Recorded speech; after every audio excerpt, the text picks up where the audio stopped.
indica que ele tinha uma paralisia da cintura para baixo, né? A gente sabe que hoje existe a tetraplegia e a paralisia. E a paralisia e a tetraplegia, ela é uma ruptura na coluna. A gente sabe que o que comanda o nosso corpo é o cérebro, é a cabeça. E a paralisia, ela é uma ruptura da cabeça com o corpo, né? Isso significa que o cérebro, ele pode liberar comandos, mas o corpo não consegue obedecer porque os comandos não chegam até o corpo por conta da coluna, que houve uma ruptura. E esse homem, né, me chamou a atenção porque ele chega com uma enfermidade física, paralisia. Mas a cura que ele recebe não é física, é espiritual, porque o Senhor fala: estão perdoados seus pecados. E isso faz com que ele fique curado. Então significa que a paralisia dele não era somente física, tinha paralisia espiritual, né? A física a gente consegue ver, porque entrar algum paralítico vai estar de cadeira de rodas e a gente consegue identificar. Mas a paralisia espiritual, às vezes a gente não consegue identificar. Às vezes a gente entra por essas portas, e isso ficou muito falando comigo, porque no domingo o pastor André pregou sobre a cura, sobre o estado febril, né? De gente que está febril, que não está servindo, mas não percebeu ainda que não está servindo, não percebeu que está enfermo. E é a mesma coisa que a paralisia. Pode ter alguém do teu lado, paralítico espiritualmente, e a gente não consegue identificar, porque isso exige discernimento. E aquele homem, né? A Bíblia inicia falando, no versículo 1, que depois de dias, Jesus tendo entrado novamente em Cafarnaum. No capítulo 1, o Senhor entra, ensina na sinagoga, cura o leproso, e começa todo um debate, porque foi curado num sábado. E o Senhor sai daquela cidade, mas o Senhor volta naquela cidade. E os amigos, né, e o paralítico entendem que Jesus está no ambiente. Àquela altura, a fama de Jesus já tinha alcançado a cidade de Cafarnaum, que era uma pequena vila. Então as pessoas já sabiam quem era Jesus. Quando Jesus chega na cidade, o paralítico e os amigos vão até Jesus, até a casa em que eles se encontram. Eu estava estudando e tinha gente dizendo que era a casa de Pedro, né? Apesar de estar escrito que era a casa dele, estava em casa, não em uma casa, mas eles chegam até aquele lugar todos no mesmo propósito, o paralítico e os homens. Mas quando eles chegam ali, tem uma dificuldade, porque a casa está lotada de gente que estava ali por conta dos sinais que Jesus tinha feito. Aí tem gente ocupando o ambiente de quem quer cura somente por conta dos sinais. Tem gente que não está ali na intenção de aprender, tem gente que não está ali na intenção de ser curado, tem gente que não está na intenção de adorá-lo, mas está ocupando o espaço de quem está intencional ali. E me lembrou uma passagem do livro de Josué, quando o Senhor, o anjo fala, né? Entrega para Josué a cidade de Jericó e fala assim: eu entreguei a cidade, os seus reis, os seus cavalos, os cavaleiros, eu entreguei os obstáculos. A cidade já era de Josué e daquele povo, mas tinha obstáculos. Mas o Senhor está falando: eu também te entreguei os obstáculos. Porque o Senhor, ele não é pego de surpresa, sabe? O Senhor não manda o povo para o deserto e depois pensa: Deus, e agora? Está sem comida. Não, o Senhor não é pego de surpresa, não. Não pensa que o cenário que você está vivendo pegou o Senhor de surpresa. Pode ter pego você, o Senhor não. Então quando eles chegam, a casa está cheia e eles não conseguem aquilo que eles saíram de casa arquitetando. Só que o que me chama a atenção é que eles fazem um pouco mais. Poderia muito bem ter olhado para o paralítico e falado: ó, hoje não deu, amanhã a gente tenta de novo, vamos voltar. Mas irmão, tu já chegou até aqui. Você vai voltar de mãos vazias? E engraçado que basta eles quererem. Não significa que a gente chega por essas portas e só depende da gente. Não depende do Senhor mais, depende da gente. Sair daqui de mãos vazias depende da gente. É o que eu quero, sair de mãos vazias? É o que eu quero, passar 2 horas aqui em vão? É o que eu quero, entrar e não pedir, não adorar, não entregar? Depende de mim. E aqueles homens, eles tiveram uma ideia. Vamos subir no telhado. Não era casa igual é hoje em dia. Era com madeiras, com vigas. Tinha areia abatida, amassada. Não era uma coisa sólida, não era uma coisa, sabe? Como eu posso dizer, segura. Não era. Mas eles entendiam que eles chegaram até ali. Vai voltar com o paralítico para casa? Não, dá para fazer um pouquinho mais. E eles fazem um pouquinho mais. Eles descem o paralítico até onde Jesus se encontra. E o Senhor cura espiritualmente aquele homem. Eu não sei como você chegou aqui por essas portas. Eu não sei se você está paralítico. Eu não sei se houve uma ruptura entre a cabeça, que é o nosso Senhor, e o corpo, que somos nós. Mas tem cura para as nossas vidas hoje. Tem cura para a nossa área espiritual hoje. E a gente vê, né? A gente está numa geração imediatista que é para ontem. Eu falo isso com propriedade. Eu quero para ontem.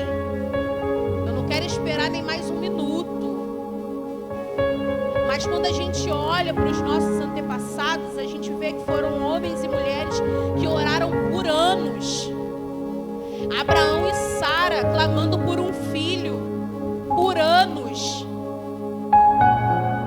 Ana por anos. Mas a gente quer burlar a situação, a gente quer dar um jeitinho. E não tem jeitinho não. Para os reinos dos céus não tem jeitinho.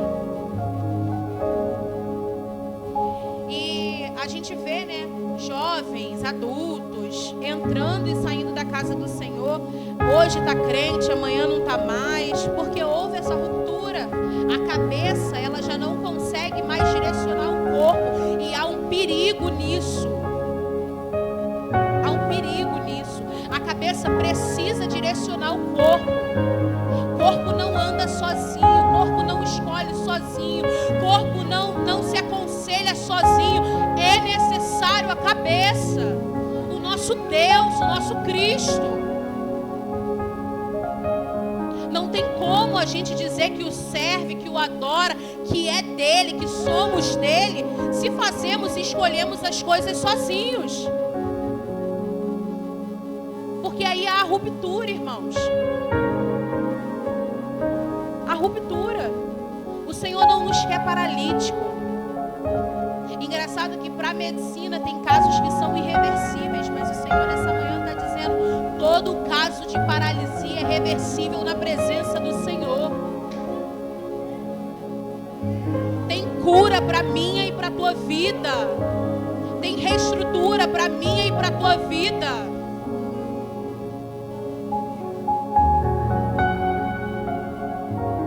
A multidão impede de entrar pela porta de acesso, mas não impede da cura chegar.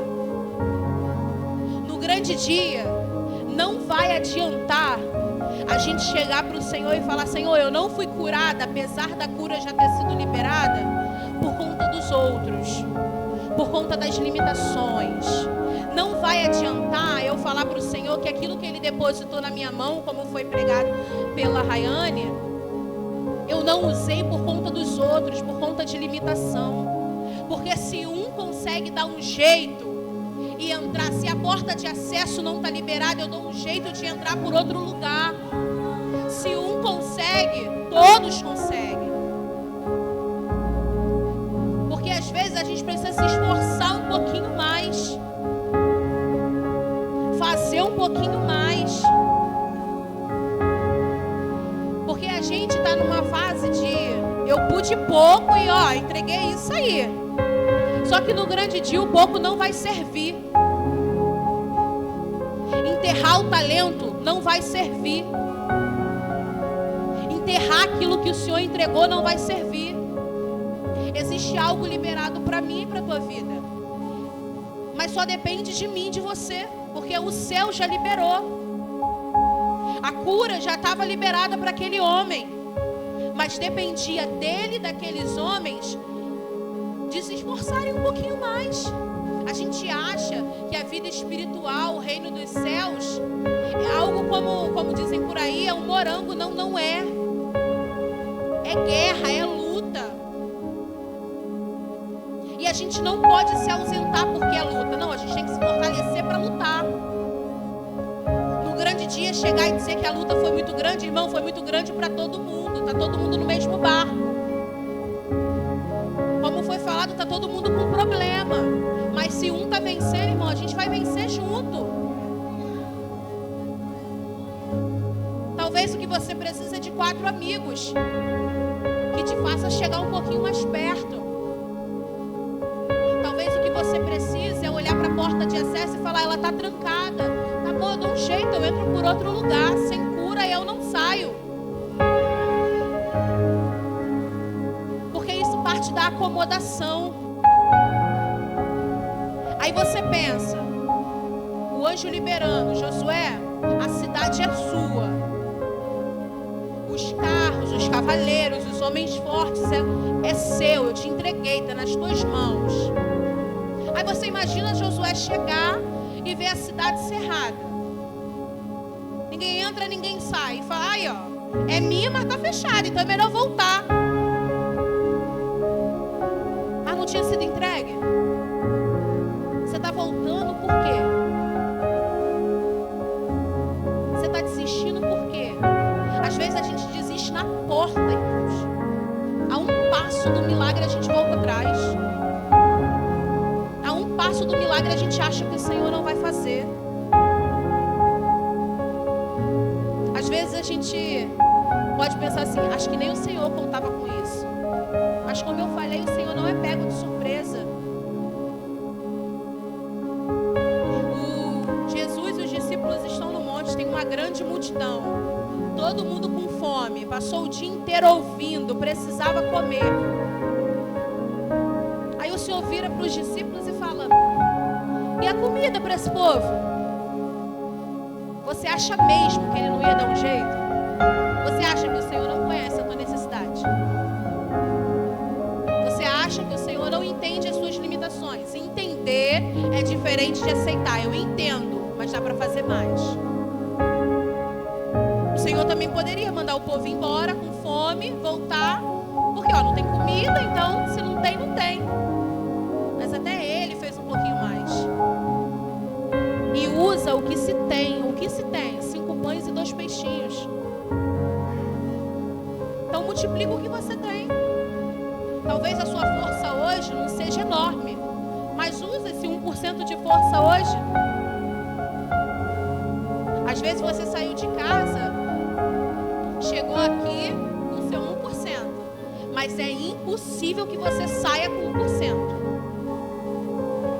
Porque o que teve de palavra, o que teve do Senhor ministrando é impossível. Se você sair com 1%, irmão, nem sai, fica aqui para guardar mais um pouquinho, porque não é possível. O Senhor trouxe renovo para as nossas vidas. E eu entendo assim, quando o Senhor me traz uma palavra, é para mim. E se trouxe uma palavra de paralisia, porque existe em alguma área paralisia. E existe alguma área carecendo do toque do Senhor. E nós precisamos buscar a cura disso. Nós precisamos falar, Senhor, eu preciso. Não, eu não estou satisfeita com o que eu estou fazendo agora, não. O Arley veio falando, isso são obras. Que a fé sem obra, ela é morta. Porque as obras, elas são as nossas ações. O Senhor tem martelado muito isso comigo. As nossas ações precisam condizer com a nossa fé. Eu não posso ter 100% de fé e 10% de ação. Eu não posso. Se eu tenho 100% de fé, a minha ação tem que ser 100%. Tem que igualar, tem que ser a mesma coisa. Quando eles chegam até Jesus, o que o Senhor fala? E vendo a fé que eles tinham fé, podiam ter ido embora, mas a fé os motivou a fazer mais.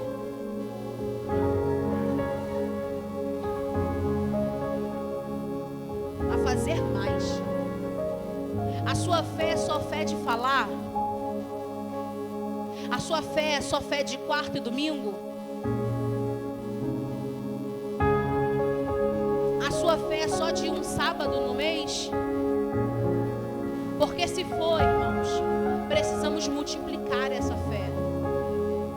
Não tem problema você começar com ela com grão de mostarda, porque ela pode ser multiplicada. Não tem problema. O que não pode é eu e você se acomodar e dizer: só deu para fazer isso. Senhor, só deu para ir à igreja e sentar no banco. Não, mas não foi para isso que eu te chamei. Não, mas só deu isso. A minha limitação diz que só deu isso. Não vai ser usado como desculpa. Senhor, só deu para entrar e levantar a mão. Não vai ser. Não vai ser aceito no grande dia. E as ações, se você não tem ação, você demonstra que a sua fé é morta. Não tem fé. Se não tem ação, não tem fé. A gente precisa fazer um pouco mais.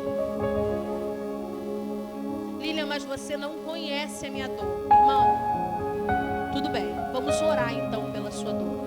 Mas a sua dor não pode ser motivo para impedir você de acessar por outros lugares. Se a porta de acesso está fechada, irmão, arromba essa porta. Faça alguma coisa. O que não dá é para você sentar em frente à porta e esperar ela abrir, esperar as pessoas saírem. A tua cura não é para agora. A tua ação tem que ser agora. Tem gente na tua casa perecendo por falta de ação sua. Lilian, depende de mim? Depende também. Depende deles, mas depende também de você, de mim. Quando eu me converti, era uma luta, ali era só Jesus na casa. E aí eu tinha mais ousadia, sabe? De, não, vamos orar, vamos fazer, vai ser assim. E aí, minha mãe esses dias ficou com dor e não conseguia andar, irmãos. Para ir no banheiro era uma luta. E eu comecei, Senhor, não, tem que fazer alguma coisa que poderia ter sido feito antes. Tem que fazer alguma coisa. E aí o Senhor começou a me lembrar: o que você deixou de fazer no meio do caminho? O que você fazia? Porque antes eu tinha ousadia para falar: não, mãe, vamos orar. E depois aquilo foi: não, toma remédio. Irmãos, eu não estou falando para você não tomar remédio não, tá? Toma seu remédio. Mas a oração tem que ser o primeiro recurso. E aí um dia na quarta-feira eu cheguei, ela estava chorando. Aí eu já me desespero, porque a minha mãe não chora. Então quando ela chora eu já fico, Lilian, eu não tô igual criança. Aí eu falei: meu Deus do céu, tudo em cima de mim. Mandei mensagem pro Felipe: Felipe, sem um dia de paz. Sem um dia de paz. E aí eu falei: cara, tem que fazer alguma coisa, tem que fazer alguma coisa. Falei: mãe, deita aqui. Toma um banho quente, fiz com pressa. Falei: deixa eu fazer uma massagem. E aí eu comecei. Está repreendida em nome de Jesus. Porque se é ou não consequência de remédio, amém. Mas o Senhor tem poder para fazer todas as coisas. O que não dá é para eu ficar acomodada. Não, é consequência de remédio. Então ela tem que se lidar com a dor dela. Não.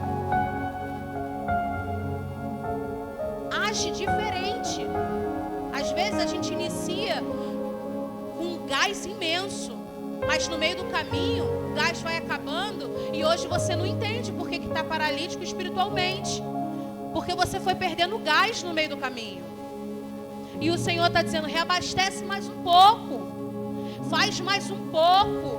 Tem gente que orava pela casa, não ora mais, não entende porque está uma bagunça. Está bagunça porque deixou de fazer no meio do caminho. Está bagunça porque abriu brecha. Senhor, minha vida espiritual está meio lá, meio cá. O que você deixou de fazer no caminho? Será que você não se acomodou só com isso? Só dá para fazer isso, só dá para ir até aqui. Quem se acomoda fica para trás. Quem se acomoda é paralítico. Aquele homem está 38 anos em frente ao tanque. 38 anos sem poder ser curado, esperando a água se movimentar para alguém jogar.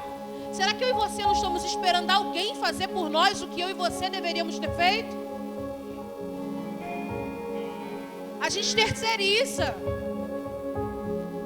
Não adianta eu virar para a pastora e falar, pastora, ora por mim, ora por mim, ora por mim. O que eu estou fazendo? O que eu estou fazendo? Ela está orando, e o que eu estou fazendo? Acomodado? Contando só com a oração dela? Ou agindo? O Senhor está nos chamando a atenção, faça um pouco mais. Dá para fazer um pouco mais. Os obstáculos não são para te paralisar. Usa eles para te motivar a ir mais além. Não retorna para casa do jeito que você chegou, não. Não entrega qualquer adoração, não. Não chega aqui, não, eu entendo como meu filho está perdido. Não, tudo bem. Eu entendo como meu marido está perdido. Eu entendo como meu esposo está perdido. Não. Você não entende, você tem que orar, você tem que profetizar. Já pensou se Ezequiel disse assim para o Senhor, Senhor, não dá para fazer mais nada, tá bom até aqui. O Senhor está dizendo, profetiza, faz alguma coisa.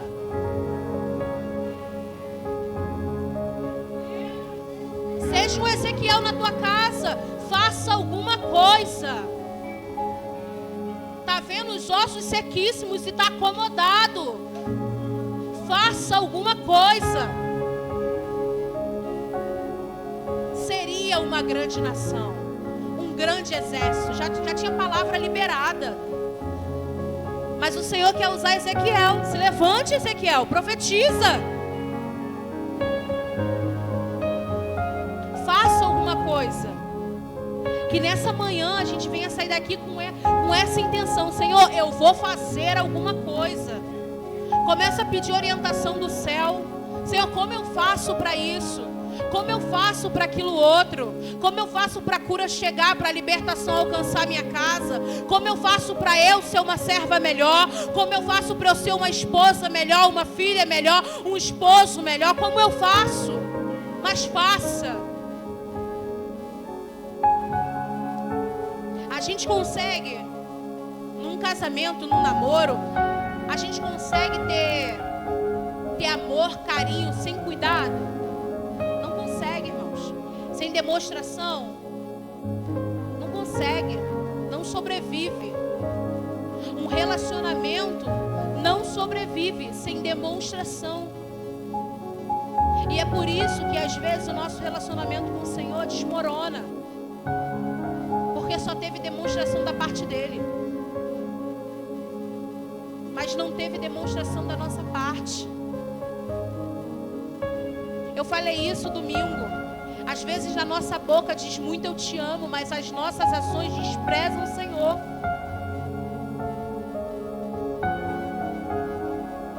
É a sua ação que fala. Não é o que sai da tua boca que fala, não. É a sua ação que fala. Quantas vezes a gente encontra crente que diz que é crente, a atitude é outra e a gente fala, esse é crente?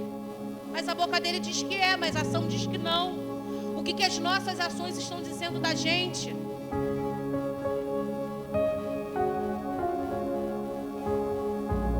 Não dá para continuar da mesma maneira. E o não continuar da mesma maneira depende de mim e de você. As suas limitações não são desculpas. Desculpa, não é desculpa. Eu lembro que uma vez eu vim fazer gabinete com o pastor. Eu falo isso aonde eu chego. E ele deixa a gente falar, né? E eu falando, pastor, é isso. Ele me ouviu por meia hora tranquilamente. Quando eu terminei de me lamentar, achando que ele ia dizer, não, Senhor é contigo, vai dar certo. Ele falou, Lília, suas desculpas só servem para você. Sabe por quê, irmão? Porque no grande dia não vai servir. Não vai servir culpar A e B, não vai servir culpar, fulano, eu fui assim porque fulano. Não vai servir. A gente precisa melhorar. Quem tem muita desculpa, não tem nada de ação. Lança fora as desculpas. Se é erro seu, assuma o erro. Foi por minha causa. Agora eu preciso mudar. Porque tem cura pra gente. Que você saia daqui entendendo que o Senhor quer mais de você. A gente diz aí por aí, águas profundas e mais fundo. Mas como é que o Senhor vai te levar mais fundo se você não faz mais fundo? Se você não age um pouquinho mais, se você tem boia levando para o fundo, toda vez que você vai um pouquinho mais para dentro, você volta porque você perde o chão. Insegurança. Cai por terra toda insegurança. Começa a se lançar aos pés do Senhor. Eu quero e eu preciso fazer um pouquinho mais. Amém? Que eu e você nos esforcemos um pouquinho mais.